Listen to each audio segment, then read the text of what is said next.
Үзэгчтэй өдрийн мэндийг дахин хүргэе. Гэрэлтэй цонх хөтөлбөрийн энэ үчийн зочны цаг эхэлж байна. За ингээд энэ үчийн зочноор Цэргийн дуу бүжгийн эрдмийн чуулган гоцлол дуучин Монгол Улсын гавьяа жүжигчин Намжилмагийн отхон бүрэгдээ орж байна. Сайхан үйлчж байна уу? Сайхан үйлчж. Цэргийн дуу бүжгийн эрдмийн чуулгад яг хэдэн онд ажиллаж байв? Чин цэргийн дуу бүжигт 1965 онд 10 жилээс шууд ороод одоо өдий хүртэл ажиллаж байна. За одоо 90 онд жилэндээ гарсан. Тэгтээ гарсан ч гэсэн жилээ дуран бүтээлээ хийгээ явж байдаг. 10 жилдээ бол ад жаргалын эрэлчин дүүрийн хумбгийн дуу, базарчин их гэрлэн нутагмын сайхан Монгол ардын дуу, ботго зэрэг дуунуудыг бас дуулж нийт одоо үзэгчтэй бас хүртээл болгосон байдаг. Тэгэхээр бараг ботго отхон гэсэн бас нэртэй шүү дээ. Тэр нь голдуу төл малын тухай дуу, ихийн тухай дуу дуулдаг гэсэн. Тэгээд одоо миний урын санд юу н аратан юунд бол бүгд понтонд бол дандаа тийм дуунууд голтой байгаа та. Тэргээрээ ч аваа арт түмэндээ танигдсан ч дуунууд байгаа. За миний их чин голдуу бүүвэн дуу адуучин аавын хүү үлээ гэдгээрээ усууд их таньдаг. Ботго гэдгээрээ бас таньдаг. Ийм дуунуудыг энэ хоёрыг би зүгээр аялж өгье л да. Нэг бадвал аялж. Тэгэл байх уу? Ганги халуун наранд миний ээжбом гадсан торот буйдад вэнта ээжбом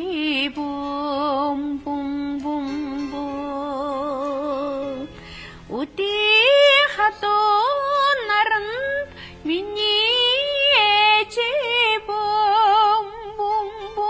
унсен тарат буйдад юнда эжи бум 65 оноос хойш өдрийг хүртэл бас урлагийн тогоонд чанагдсан хүний ер нь урлаг гэдэг зүйл таны хувьд хэр үнцэнтэй юм бэ? Урлаг бол миний хувьд бол маш их өндөр үнэлэгддэг. Айгүй их нарийн. Өнөөдөр нэг дуу дуулаа хэд хүнийх нь дууных нь үгийг баталсан, аяыг баталсан байж сая дуулагддаг. Тийм хүнцэнтэй дуунууд гардаг гэсэн. Тэргээрээ ч тэр дуунууд бол их амьд их урт настай тийм дуунууд гардаг гэсэн л та. Зүгээр нэг өнөөдөр нэгэнд дуу зохиочоод нэг нь үг зохиочоод ингээд дуулагдвал тийм нас багтай тэгсгээл дуулагдал хаягдах жишээтэй байдаг юм гэж ойлгодог. Тэр үеийнх нь заавал батлуулж ээж болох дуу юу, болохгүй дуу юу, үг нь ямар байна, аян ямар байна, зогсож гин үгүй юу гэдгийг баталж ээж гаргадаг. Тийм сайхан ухаантай юу хинтэ чанар чинсэн явд юм да тий. Тэгжээж сайхан сайн уран бүтээл гардаг юм байна гэж би ойлгодог. Тэгж гарчиж байсан да. Ер нь дуугаар сонгож авч байваа өөрөөсөө бас зохиолчд нь яадаг. Яаж ер нь яг мал сүрэг, тэмээ сүрэг амтлаар дуулах вэ? Ер нь тэгэл ямар нэг амттын тэр ботоо ишиг хойно хург хүнээр бол хүүхэд дөнгөж гарсан хүүхэд мэтэр чинь жижиг юмуд их хөөрхөн байдаг штэ. Дуулахад их хөөрхөн байдаг учраас би бас их дуртай байдгийн. Тэгээ зохиолчт маань чинь нөгөө баг жоохон ч байсан. Тэгээд тэрэнд нь тааруулаад надад чамд энэ захимаар юм шиг хаатгаа чи үзээ итгэж ийм дуу чинийг дуулаад үзтээ. Энэ таарах нь үгүй юм гэдэг. Дандаа тэгж өөрсдөө чайгуул хийдэг зохиолчт маань авчирч өгдөг байсан л да. Урлагийн хувьд таны одоо баримталдаг зүйл юу вэ? Урлагийн чинь цэргийн нэгдүгээр би чинь цэргийн хүн байлаа, хоёрт нь урлаг байлаа. Урлаг гэдэг чинь бас хагас цэргийн зохион байгуулалттай байдаг. Одоо би цэрэгтэй ансамбльтай байгаа цаг магийг бол айгүй хатуу вэрээс өчөөд энгийн газар очиод хүнтэй найз нөхдөдөө энэ төр цаг болцохоор цагтаа ирэхгүй болохоор айгүй гайхдаг. Тэгээ ерөөсөө нэг тийм багасаа сурцсан дэглэн байдаг юм уу. Тэгэл ингээл өнөөдөр би нэгэнтэй чамтай ингээл энд нэг цагт уулзах гэсэн бол нэг 12:45-д ирээ сууж байгаа жишээтэй. Тийм бүр цагийг одоо чандлаа сахиж сургацсан манай айрмын маань хүмүүжил юм уу да. Тий. Тайзны хамгийн гол соёл, тайзны бас маш их нарийн чанд сахилга бат хэрэгтэй байдаг байхгүй. Намайг л анх ансамблд ороход бол ингээл ёсчаал арахад гүй чи над бүсээ харуулад орж ял гэдэг. Өө чи эргээд гарыг тэгж ор ингэж ор гэж заадаг гэсэн. Одоо бол гарч явах тайзны соёл манай залуучууд маань жоохон тааруу юм шиг над санагддаг. Үгүй ингээ орчихосоо тийш хараад ингэж инээгээсэ гэж бодогдол дотроос ингээд юу байж ядах тийм юу их төрдөг юм аа би заримдаа. Тэгвэл ингэчээсээ үгүй ийм байгаасаа би ийм залуу байсан бол ингэх хэлээсэн та гэдэг тийм сэтгэл төрдөг юм уу. Айгуу тийм дотоо юм аяа дуулж байгаа дуунуудаа хүртэл дотоо зэрэгдэлтэй хүргээд байгаа юм шиг санагдаад байна. Сэтгэл дундуур байдгийн зарим ч удаа сайхан дуулж байгаа улсууд байна уу залуучууд. Ер нь бол бидний үед чинь одоо тайзан дээр гарч орохоос эхлээл машинерийн мэдэн заадаг байлгүй шүү дээ. Гарахтаа юу шагаагаад юу хайгаад явж байгаа ингээл загнуулна. Юугаа хүлээгээд байгаа нь сайхан сэргэлэн инээгээд баясаж гараач. Юу одоо дурваагаад байгаа энэ төр хэлбэрүүд чинь тийм нарийн ширийн маш их нарийн зааж өгдөг байсан шүү. Таны багш юм бай? Миний багш Монгол Улсын гавьяа жүжигчдийн цэрэн бэл гэж ансамблд ороход л даалгаж гисэн хүн байсан. Та байгаа. Та бол одоо өөрөө багш болсон шүү дээ. Хэдэн шилтэй явж байна. Хүүхдүүдэд зааж өгөх сурахад өөрийнхөө чадал шинээр л миний дэ ингэдгийн урлагч юм байдгийг сэтгэлээсээ ингэд бол ийм байдаг.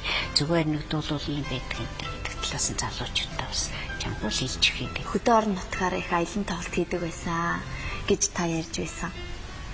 Энэ сайхан цагаас бас дурсахгүй юу? Би яг үнэ одоо энийг би залуучуудыг ахмад үеийнхээ дуучид жүжигчдээс их сургамж аваасаа гэж боддог. Бидний ерөөсөө мөнгө хөөж байгаа хүн байна лээ тийм үү? Ерөөсөө хөдөө хөөр малчид энэ төр чинь айл зүдэрч байгаа зовж байгаа тэр газар чинь машинтай тэр дарга нар нь биднүүдийг чинь аваад суулгаад тэр холын бүр тэр юу өвлжөө намарчаа тэр газрууд руу ерөөсөө уулгүй тэр чулуунуудыг чинь даваад биднүүдийг авчиж тоглуулдаг. Нэг хүн ч нэгдэхгүй, хоёр хүн ч хоёр дахь авчил тэднүүдийн сэтгэл санааг өөрөхийн тулд биднүүдийг авчдаг. Тэгэл нөгөөдөл нь сайхан сэтгэл санаа нь өөдрөг болоод баярлал их сайхан болдог, сайхан сэтгэл төвлөл явуулдаг. Ийм байсан. Тэгээ баригад явна бидний чинь ерөөсөө хүүтэн халуун көлөө мөлөө хамаагүй штэ ороод л нөгөөдгий чинь галлуулаад дуулаад даачин гэж байгаа. Тэгэл арайгаар концерт дуусахад дөнгөж нөгөөдг нь сайхан бүлээсэл үлддэг өглөө бидний чинь яг дараалзах хэл зогсож идэг. Тэгэл ер нь өвлийн айрам сурталчилгаа гэж 2 сарын сүүлээс эхлээл 3 сарын 18-нд айрам болдог. Айрмын баяр. Тэрийг болтол чинь бид нэр айрам сурталчилгаа жил болгоныг аймагт болдог байсан. Тэгэл нөгөө айрмын чинь Баатар, Улаанбаатар, Дамбилбаатар эднэртэй чинь бид нэр дата баригад явна. Тэгээд эдгээр мөн дайнд явж байгаад байлдаж байжсэн дайныхаа тухай яриад л дараа нь бид нэр тэднэрт өөрснийхээ дуусан дуу мөр гэж үгүй зэрэгтэл дандаа ингэж явдаг гэсэн шүү дээ. Тэр үед бол одоо дуу бичлэгийг хаана хийдэг вэ? Одоо чи энэ тэмдгүүл дуу бичлэгийн студидтэй олчиж бидний тэр үед харьцуулахад асар их зөрөө төхөлгөө. Тэр үед ч бас тийм нэг тааруу байсан. Тааруу байхдаа одоо радио юм дуу бичлэгийн хаян хэрваа гэж эмэгтэй би одоо гавьяа зүтгэлтэн бас гавьяа зүтгэлтэн бүргэд гэдэг хүн бэ. Эдгээр дээр би дуугаа бичүүлэх гэж нэг дуу бичүүлэх гэж өдөржингөө би чинь нөгөө хоолойд жоохон дуулж байгаа л цуцчдаг. Нөгөө усуутай адилхан нөгөө хоолоогоо өвтөйхэн ивэн олж дуулахаа мэдхгүй. Тэр чинь нөгөө жоохон ч хөөгчж байж тэр чигээр нь дуулаад лаа болохгүй байх. Тэгэд дахиад тэгэд чангадаад байна. Энийг энд нь тэгэж аяархан зөөлөр энэ төр гэл ёстой цай гарч уугаад ламсаар хоолоогоо чиглээд эргээл дуулаад тэгдэгээс одоо бол студигтэй болчих ер нь төхөөрөнд сайтай болчих бичлэг хийлэхэд амархан ч болсон юм шиг байна. Би ч өөрөө сурцсан юм шиг байна. Тэр үед би ч өөрөө бас сураагүй дөнгөж хөнхөд бичлэг хийлгэжсэн. Тэр бүргэд хаян хэрвээ ч айгүй сайн нарийн бичдэг. Айгүй мундаг бичдэг болсон байхгүй. Би чинь тэднээс ч айдаг. Яна одоо тэгээд нөгөө дуулахаа хайж байгаа нөгөөдөлийг хараад айгаад идэл тийм л юусэн чинь. За айлчлалын тоглолтоор ер нь хэрэг явж байгаа. Нилээ 10 гаруй оронд явсан. Ер нь гадаадынхан дуулдаг. Тэгэхэд би ихийн тухай дуулж явдаг байсан. Шараагийн хөгжим миний ээж энэ төрөд дуулдаг. Зэрэгтэй.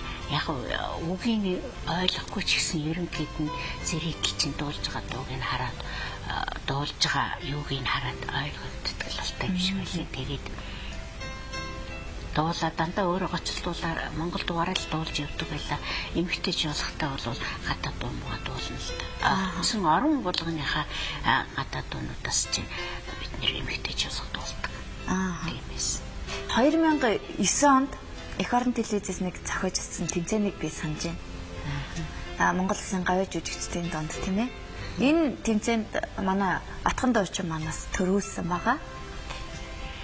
Энэ тэмцээнд дуулаад би зэрэгч хийгэл байсан л та. Тэндээ бол аваа тасархаал төрүүлсэн. Тэгээ хамгийн би бол төрүүлээч гэж нэх одоогүй хөрхий бас өдөө орон нутгаас ирс улсууд гэсэн төрүүлээ гэж бодохгүй яхаа. Энэ сайхан улсуудтай тэгэл яхаа зэрэгцээд ороод яг төрүүлэн шүүгээд нэг хичээгээ бодолдог дуунуудаар дуулсан. Тэгэл ер нь бол нэлээд тасархаал төрүүлээл ийм л нэг тийм тэр чинь их гоё зохион байгуулсан шиг бас их шударгаар. Ийм нэг дөрүүлжин цаасан дээр ингээд бичмлээ биччихээ. Аль дуулаад өөрийнхөө сэтгэл таарсан, санаа таарсан дуучтай тэмдэглэгээ бичсэн байна. Тий. Тэгээ тэрэн дээр нь тэмдэглээд тэгээ гарт нөгөө зэрэгтлээ гарт нөгөө юунуудаа хураахад авчихсан. Тэгээ тэн дээр нөгөө сонгуулийн юу шиг бүгдийг нэгээ шилээд ялгаад тэгээд гараад ирсэж байгаа. Тэгээд надад тийм эх орон телевизээр Японд явах их хүчээсэн. 1977 онд 29 наснда Монгол Улсын гавьяа жүжигчин цал тэмдгийг хүртсэн байна. 77 соёл урлагийн анх дугаар зөвлөгөө байсан тийм. Тэр үеэр би асыг Монгол Улсын гавьяа жүжигчин гэдэг тэр том алтар цалт өмдөлтэй цолыг аваад 29 наснда манай төрийг 40 жил гарan удирдсан Цэдэнбаатар гасвсан да. Тийм. Эндээ би хоёрлж явдаг. Маш хатуу шалгуураар Монгол Улсын гавьяа жүжигчин цолыг авдаг байсан гэж манай ахмадууд ярьдаг. Тийштэй тэр үед чинь бид нар чинь би чинь тэр үед залуухан байсан юу гавьяа гэж бодоочгүй одоо энэ сайхан манад байгаа ахмадууд аваагүй хахад би гавьяа таавна гэж бодоочгүйсэн. Тэгээ гавьяа тэгэхээр би итгэдэггүй гавьяа тийш нэг одоо медаль өгөх гэж байгаа гэсэн шиг бодоод байгаа юм а. Тэгэл нөгөө дараагийн үүдэн дээр цуглаараа гэл нэр гаргаал ингээд өгөхөд би одлох гэж байгаа л гэж бодоод нэг бол алтан гац одоо юм уу ямар одоо юм бол гэж бодоод тэмдэглэнэ. Тэгж сууж исэн чинь гавьяа жүжигчин гэхээр би гайхаад өөрийгөө ч итгэхгүйсэн. Тэгэхэд тэр үед чи айгүй хатуу шалгууртай их олон даваа.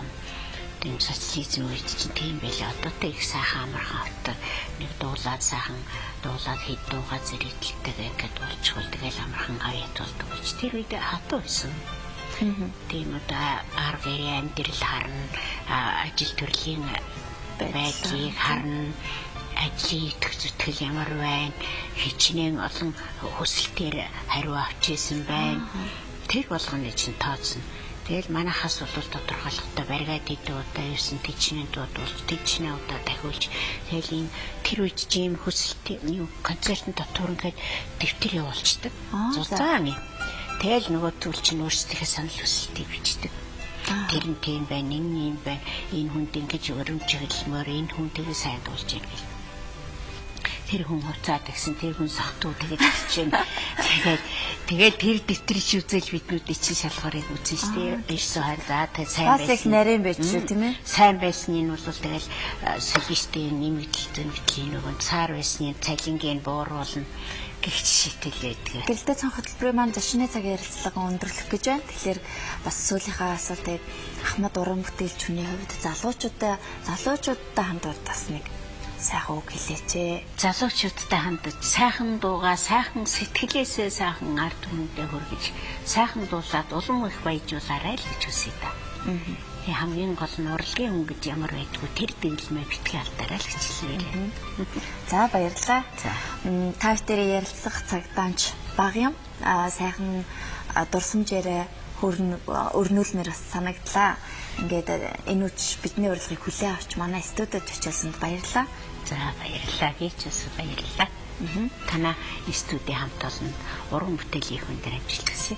За баярлалаа. Бидний ярианд анхаарлаа хандуулсан эрхэм үзэгч та бүхэндээ баярлалаа. Энэ үчин жичноор цэргийн дуу бүжгийн эрдмийн чуулган гоцлол дуучин, Монгол Улсын гавьяа жүжигчин Намжилмаагийн отхон уригд орлоо.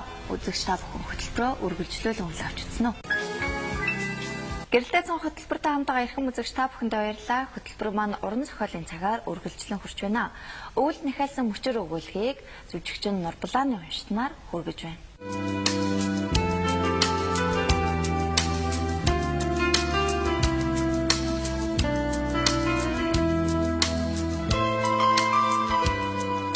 Жаахан бата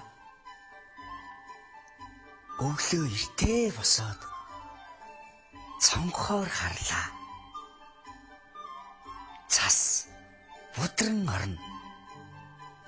Энэ цас бүр их ороосой тэгвэл жаргаа аваад л хамтлаа гулгана гэж олон хоног мөрөөдсөн жаалхүү эмээгийнхэн хийж өгсөн аягтай цаг дутуу хагас залгилснаа тоодгор ирээ болж байгаа мөрөндөө өглөн хонгүй хатагшаа гүйн гарлаа. Зөөлөн хөвсгөр цагаан цас аажмаар хэрэгэлтэн унана. Амьсгалах тоолно, амнаас уур савсах нь их сонин болохоор бата хит сайн гүнзгий хичин амьсгаллаа. Удсан ч үгүй цогоо болдоо хоёр хажуугийн байрнаас гарч ирлээ. Нөгөө талын байрнаас айлмаа охин байрныхаа хаалгыг ялгүй онгойлгоод толгоогоо гарган тий яас хүүтэй юм бэ? Хүүхдүүдээ өнөөдөр би та нартай тоглохгүй гэд хаалгаа хаахад хөвгүүд альмаг харж шоолон хөхрөлдлөө. Тэгэж ингэсээр хав ойрын хүүхдүүд бүгдээрээ цугларахад цогоо халааснаас жижигхэн дугуй шав гаргаж ирээд найзуудаа өнөөдөр бүгдээрээ хоккей тоглолцохоо цохиур мото бэлтцгээе гэснэ. Хажуухан дургсан өндөр улаас мод руу хурж очоод нэг нарийнхан мөчөр өөд гараа сунгалаа. Тэгснэ үсрэн зүгтгэд мөчөр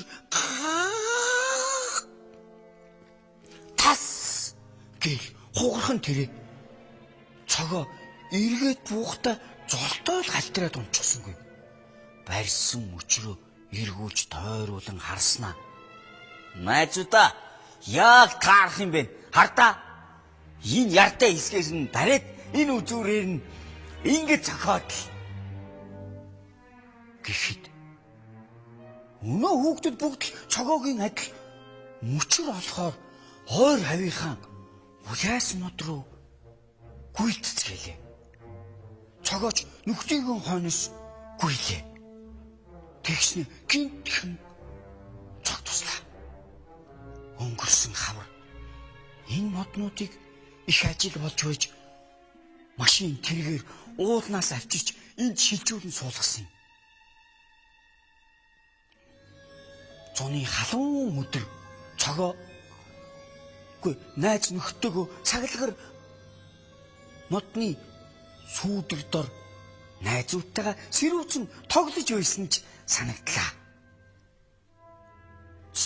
Бата ногоон навчны ангилам сайхан үнэрийг харин мэдрэх шиг.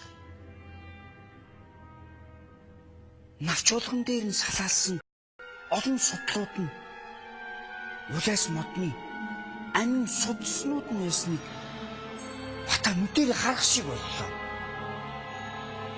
Өчигдөрхөн бата үнэдэг мах хөшгөлөхгүй тэг булаа цэгтэж байгаа хуруугаа эсгчгээд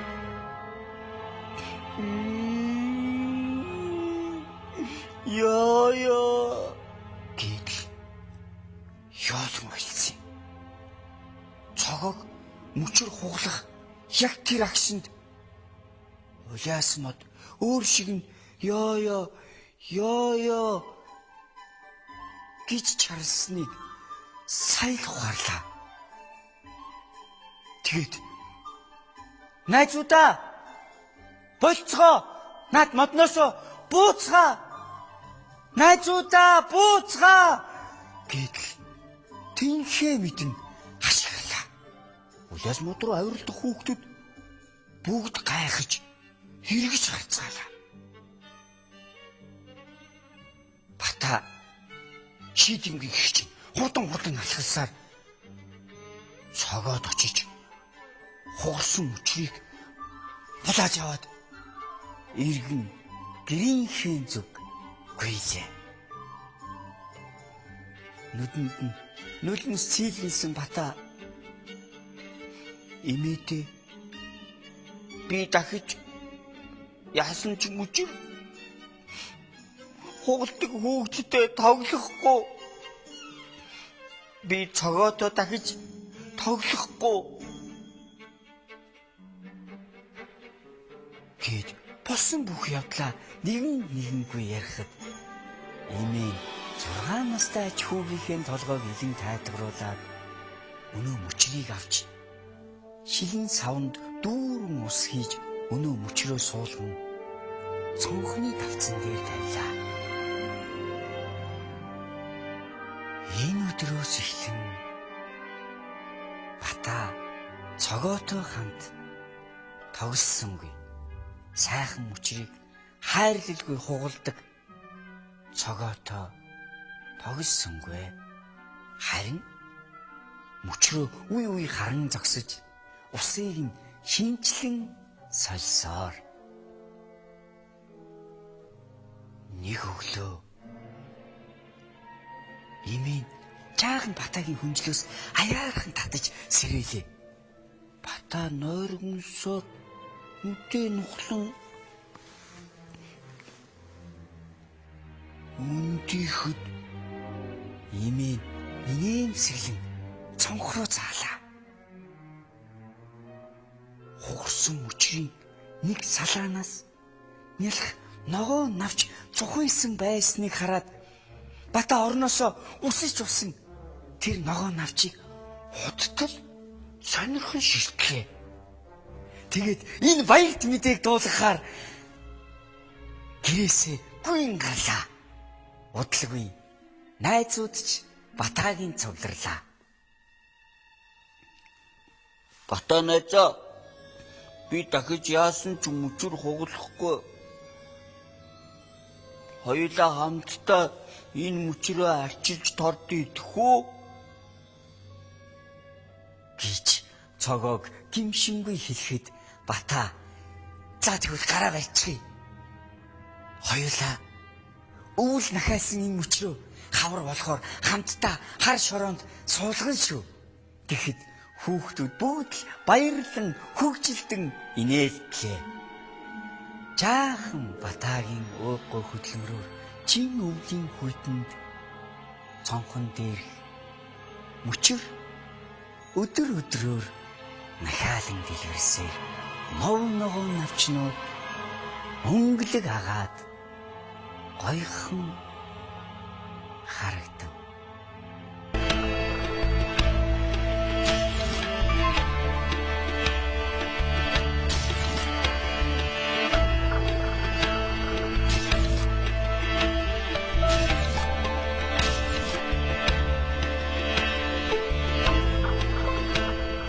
Тавханд өргөссөн өвөл нахаалсан мөчр зохиол маань тавханд таалагдсан тэтгэлтэй байна. Ингээд үргэлжлүүлэн тавханд ашигтай зөвлөгөө болон өргөх гэж байна. Энэ удаагийн зөвлөгөөр гадуур одоо цастай хүйтэн ханаад том их байгаа учраас томоо төс өвчний тухай мэдээллийг мэрэгжлийн эмчийн өгсөн зөвлөгөөний дагуу тавханд өргөж байна.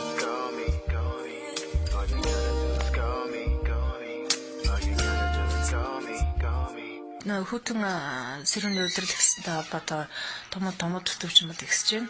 Одоогийн байдлаар бол энэ томоо төсөвчм одоо ямар шалтгаантай ямар типи томоо вэ гэдгийг бол одоогоор хэлэхэд бол арай эрт байна. Ер нь бол өөрхийн эрүүл мэндийн төвийн үзлээс харж байхад бол бага насны хүүхдүүд өндөр настан хөгжлийн бэрхшээлтэй хүмүүс бол өвдөх нь илүүтэй байна.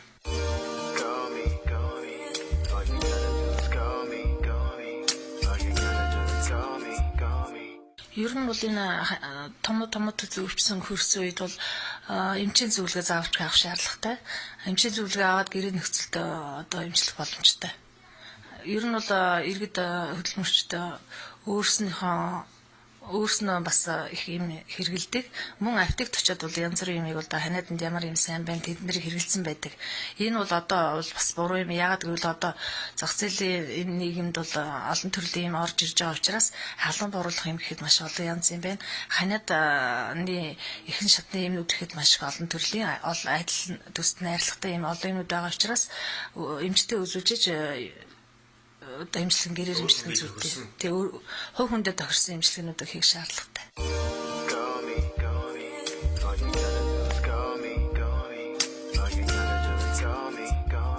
Энэ бол одоо бол ер нь цохимжгүй. Ер нь бол ханиад томооны үед бол антибиотик бол аль болохоор хэрэглэхгүй байх. Аль болохоор халуун бүлийн юм уух, одоо тахлаа сайжруулж одоо чацарган анс уух тэгээ чанар сата хоолунд хэрэглэх өөрснөө боломжоор тийм л юм зүгээр те. Тэгээд ийм бол ер нь эмчд үзүүлж ижил антибиотик ер нь бол бид нар бол хэрэглэх юм болоод байгаа.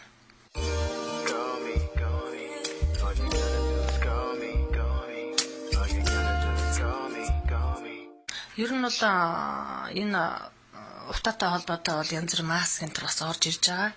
Энэ маскыг бол бас хэрэглэж болно. Энэ бол бас аптекуудаар байдаг.